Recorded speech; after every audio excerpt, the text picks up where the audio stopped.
So, Robert, thank you so much for joining me on today's episode, where I really wanted to get kind of your thoughts and your background and your analysis in terms of just everything clearly is just kind of gone awry in terms of just consumer behavior and with the COVID-19 and just consumer payment preferences and behaviors and all of that has certainly gone through quite a bit of changes. And I know that your organization, NuData Security, really gets to be able to see a lot of all those behaviors and changes to that. So I'm curious to kind of get from your perspective, kind of break down some of the interesting things or the interesting takeaways from what you're seeing in terms of consumer behavior trends. Yeah, I mean, what's really interesting is that some behavior has stayed really stable, and some behavior has really changed. So when we look at the stable side, how consumers access, where they're accessing from, the devices they're using, they're very stable. We don't see consumers largely jumping on a train or a plane or getting on mass transit to go to work. They're working from home or they're staying home. And so they're accessing from their normal home Wi-Fi. They're accessing from their normal mobile device or their tablet or their home PC. That creates some remarkably trustworthy behavior. What's different is what they're buying, when they're buying it, and who they're buying it from. As we've seen, a lot of materials, a lot of products are in short supply, and so consumers have to look to other providers to buy the products and services they're looking for. And so while they may have done business with a major retailer or major chain big box store, now they're going to smaller organizations and they're buying from those organizations because they still have stock on their shelves. Um, in regards to financial services, we're starting to see a lot of connection at different times of the day than we normally would. Consumers generally don't check their bank balances while they're at work. Now, during the workday, we're seeing more transactions, more interactions, more logins. We're seeing interesting peaks around the time when stimulus deposits are supposed to be made, when unemployment benefits are paid out. We'll see a higher number of interactions and logins during those periods of time. Uh, but all in all, when you have a remarkably stable consumer population who's accessing the services in a trustworthy way, the transactions matter a little less when you do analysis and verifications. Yeah, I think that part is really interesting in terms of just because I mean, initially my mind would kind of go to like, okay, it's really got to kind of throw off the machine learning algorithms and models here because you're like, all right, you kind of almost equate it to like fencing, right? You do the same pattern, break it, and that's how you get you can score a point on your opponent there is by breaking a pattern that person thinks, okay, they're going to go left, left, right, and then they go left, left, left. But really kind of what I'm getting from your explanation though is that the amount of consumer behavior change or the way that the behavior changes is not really throwing a lot of these models off because it's, hey, no, where like the network that individual is on is pretty consistent just because most people aren't leaving their homes, they're not going all these different places, so you're trying to use geolocation to be like, okay, is this actually the person? You go, no, their home stays put. It doesn't move all over the place. So that's a pretty good indicator. And therefore, in terms of confidence scores of it, that doesn't really change that much. Do I understand that part correctly? So when we talk about access, that's not changing a lot. That's providing really stable patterns of consumer utilization. I think where we may need to split some hairs is around what data is being analyzed by an organization, right? So if you look at purely transactional data, your models are probably going to have a heart attack because those transactions are changing rapidly. Um, if you're looking at those transactions in context of how those transactions came to be, now you have a much broader view. You have the ability to identify um, uh, more finer grained attacks, more finer grained activity that gives you either confidence or red flags. And so when we do analysis, we're looking at not just the transaction itself, but how did that transaction come to be and from where? And when we layer in the behavioral and passive biometric elements, you have who, right? So it's not just where and what, but who made that transaction as well. And that's really important to have those three pieces together to do fraud remediation and transaction verification. And because what we start to see, and we did see at the beginning of the pandemic, was a lot more attacks were coming against consumers themselves. Malware, phishing, other kinds of confidence scams in order to get data from consumers or to get software installed on their devices. And once that software is there, you can emulate a customer transaction from their device, from their home. And so it isn't just safety of context. You also have to understand, was the human present? Was there a human present at all? Is it the right human? And that really adds that third layer of security that provides context and confidence in the transaction.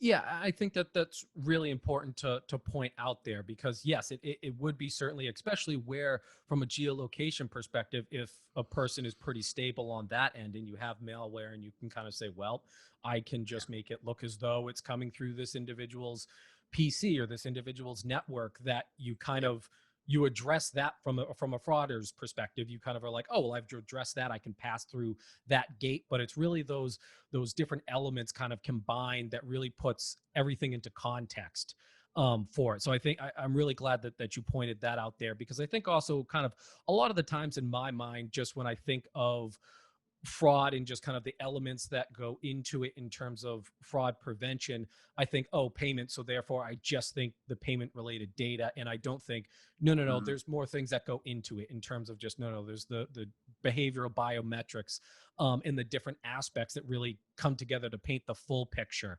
And I think that's one thing in my mind that usually kind of trips me up when I think about it. So I'm really glad that you brought it up. But now when we kind of take a look at what could potentially be the next kind of behavioral change here, is obviously the holidays. And now Yeah. traditionally with with right around Thanksgiving time, you have Black Friday, which is traditionally in-store sales. This year, Yeah. who knows exactly what's going to happen with that. I know there's a lot of larger retail outlets that said they're going to close for Thanksgiving and then be open for Black Friday. But from what I'm kind of hearing a little bit through the grapevine, is they're going to try to push people to online sales just to try to avoid that massive crowd. Do I think Yeah. that's going to actually happen? Probably not. So I'm curious to get from then your end of things of, what do you think the holidays is really going to look like from a fraud perspective? Because I think we're going to see again a limited time, but certainly a shift again in consumers' buying behaviors. Yeah, from a fraud perspective, I don't know if it's going to be a lot different. Fraudsters are really good at card not present e-commerce fraud. With EMV having been rolled out in the North American market, card present fraud is shockingly low, right? So as we start putting those pieces together, I think the biggest change is going to be the volumetric movement of transactions from in-store to online. um, that's assuming that people have money to spend. And so True. that, there's a lot of mights, could be's, speculation driving what this year's Christmas holiday, what have you, is what those trends are going to drive.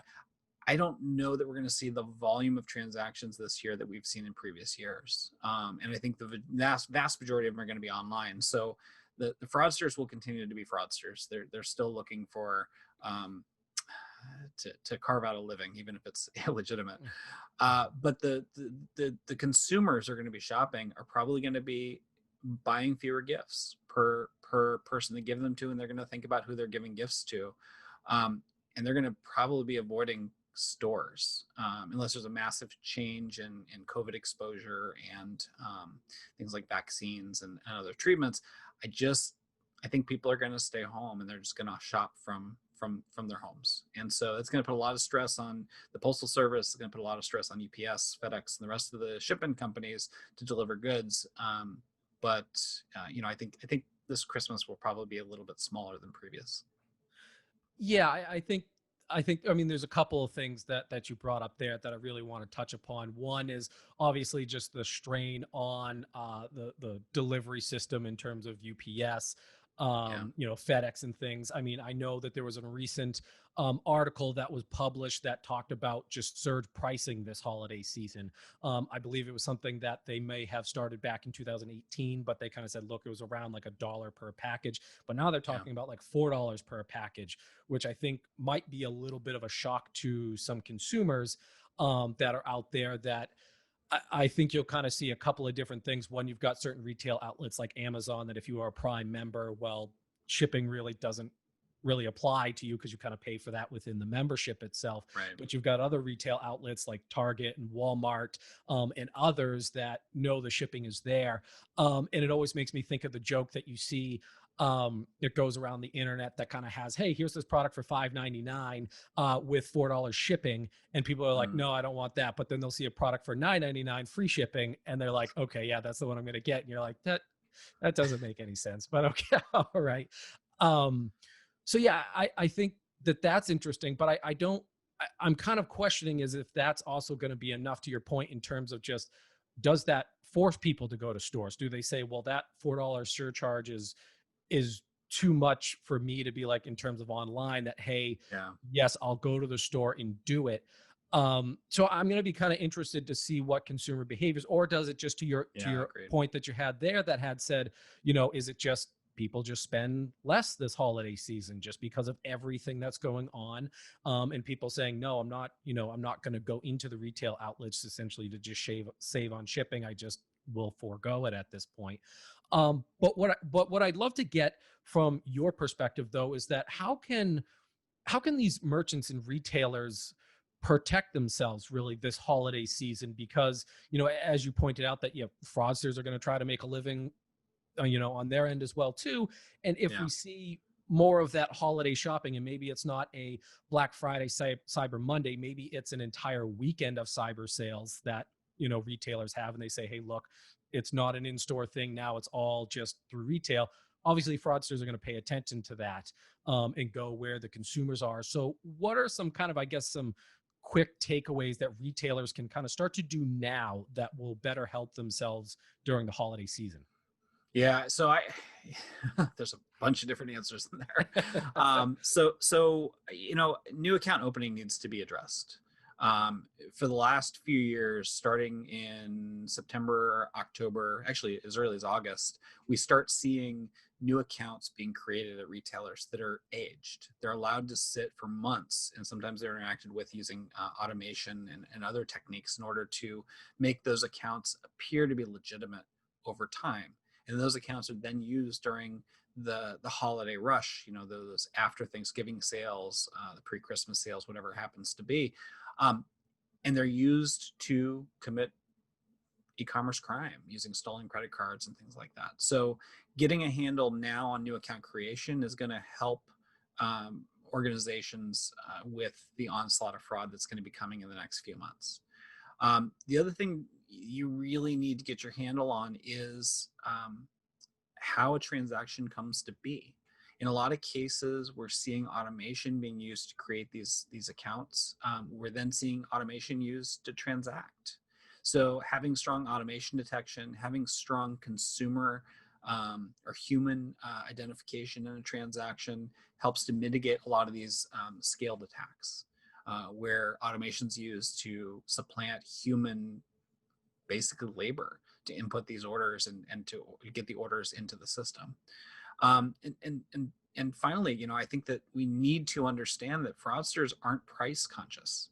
So a large sale isn't going to incentivize a fraudster to go transact by itself. If there's a good they want, they're going to use a stolen credit card. As long as there's balance on it, they're going to get the good that they're after, no matter the time or the price. What we need to understand is that these large sale events drive traffic, and the fraudsters try to hide their traffic in large traffic spikes.